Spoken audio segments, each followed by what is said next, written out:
Rose, and today we're going to be talking about introspection, empathy, judgment, and justice, 4 acts of the mind that seem connected. And this is based on a discussion from a reading group of my good friends Tim Enloe and John Abolt.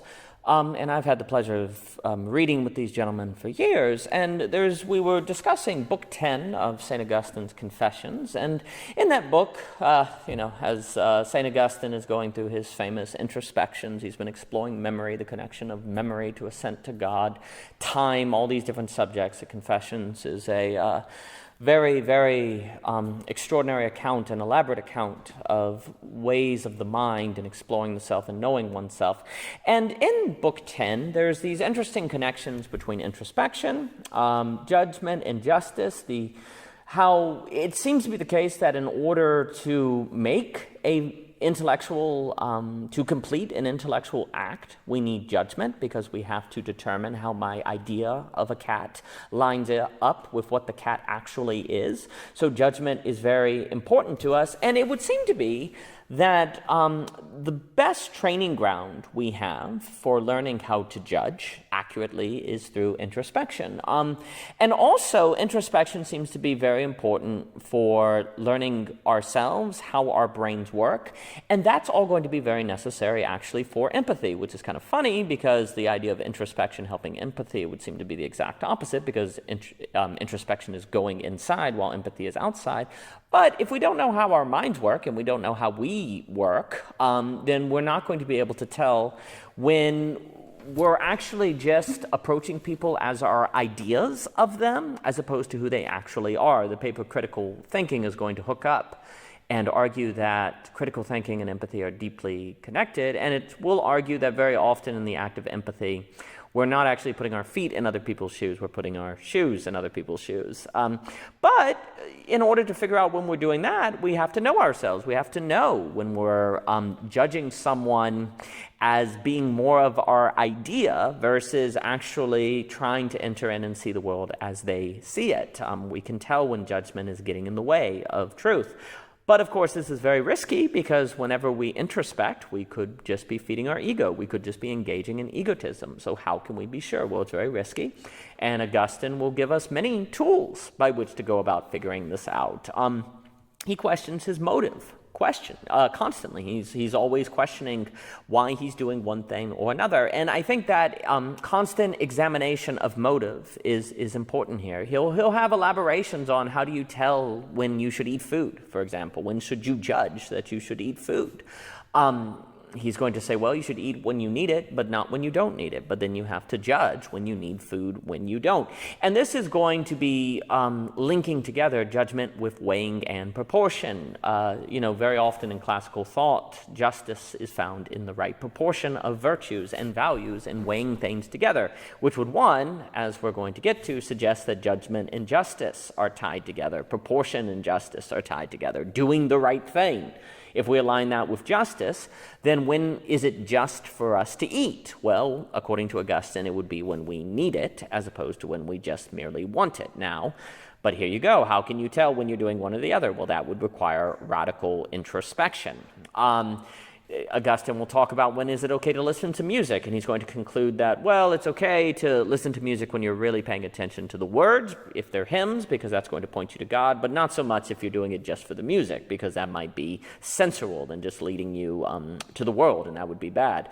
But notice here that introspection is necessary to judge when we are actually engaging in empathy versus just think we're engaging with empathy. And introspection is needed in order to determine our motives so that we can judge when our motives are just, when they're in the right proportion, when they're weighed together, when they're operating well together. So therefore, introspection is both a source of empathy.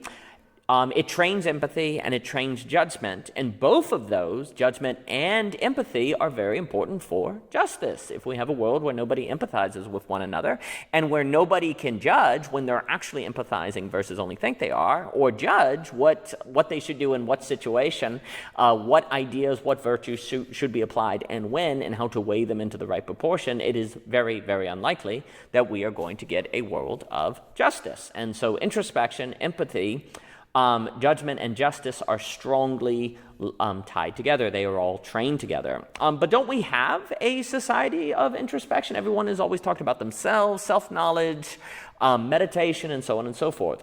Well, maybe. Everyone is talking about being true to themselves, but this is where we need to make a distinction between expression and introspection. Expression is bringing something out of a room, while introspection is going into a room.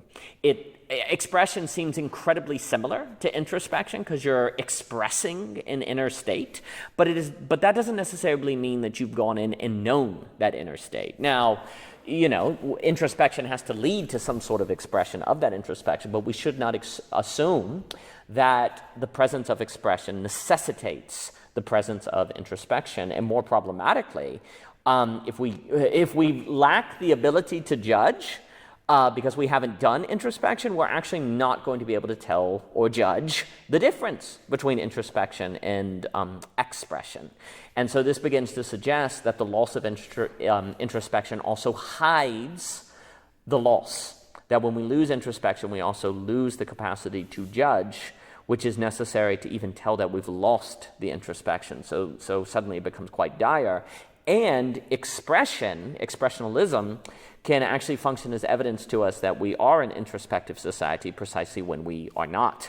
And so that can make determining and judging the loss of introspection all the harder. The other big problem that occurs, without judgment, we cannot tell the difference or judge the difference or weigh the difference between similarity and equivalence.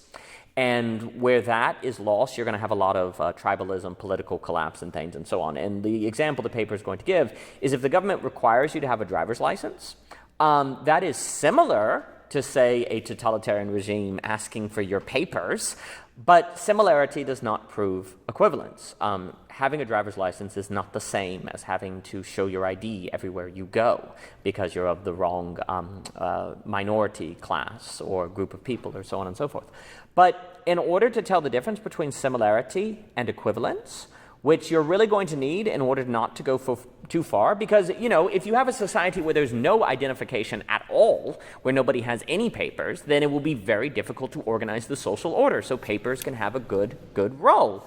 But if you do that, that means you're going to have similarity that if you cannot judge as being distinct from equivalence, you're going to overreact and demand that the society stops looking for papers. But once you do that and there's no more papers, then the entire social order may lose the ability to organize itself, and that could lead to a terrible collapse. So the loss of judgment is also going to result in a blurring of similarity and equivalence. And in a civilization where everyone blurs those two, it's going to be very, very difficult to have a functioning social order. But as we've noted, judgment is tied to introspection. If we lose introspection, we also will lose judgment, which means that we're going to lose empathy or the ability to even know if we empathize well. And that all means we're going to lose justice because we're not going to be able to judge the right proportions of things.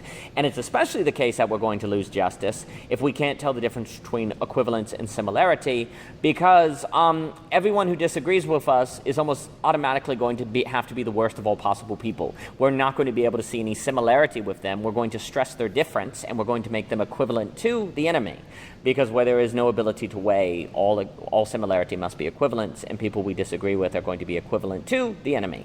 And so the loss of introspection leads to a loss of empathy, which leads to a loss of judgment, which leads to a loss of justice, both because empathy is gone and because there is a loss of a distinction between similarity and equivalence, which means everyone who disagrees with us is going to become the enemy. So it is very important we get back a culture of introspection.